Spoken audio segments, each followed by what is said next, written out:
अंबडचे तहसीलदार विजय चव्हाण एसीबीच्या जाळ्यात 6,40,000ची लाच घेताना अटक। जालना जिल्ह्याच्या महसूल प्रशासनाला हादरा देणाऱ्या कारवाईत अंबडचे तहसीलदार विजय चव्हाण यांना 6,40,000 रुपयांची लाच स्वीकारताना लाचलुचपत प्रतिबंधक विभागानं रंगेहात पकडलं।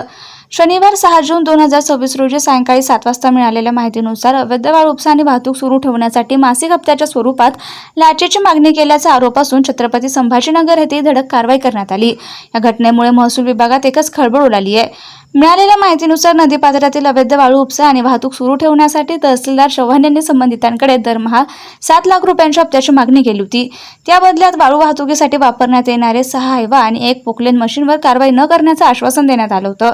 तक्रारदारास लाच देण्याची इच्छा नसल्याने त्यांनी बीड येथील लाचलुचपत प्रतिबंधक विभागाकडे तक्रार दाखल केली। तक्रारीची पडताळणी केल्यानंतर लाचेची मागणी झाल्याचे निष्पन्न झालं। त्यानंतर एसीबीनं सापळा रचून तहसीलदार विजय चव्हाण यांना 6,40,000 रुपयांची रक्कम स्वीकारताना रंगेहात पकडलं। ही कारवाई बीड एसीबीचे उपअधीक्षक सोपान चिटंपल्ले यांच्या मार्गदर्शनाखाली करण्यात आली। या प्रकरणी गुन्हा दाखल करण्याची प्रक्रिया सुरू असून पुढील तपास एसीबी कडून करण्यात येतोय। दरम्यान विजय चव्हाण यांनी अंबड येथे कार्यरत असताना निराधार आणि गरजू नागरिकांच्या प्रश्नांबाबत संवेदनशील भूमिका घेत अनेक सकारात्मक उपक्रम राबवले होते।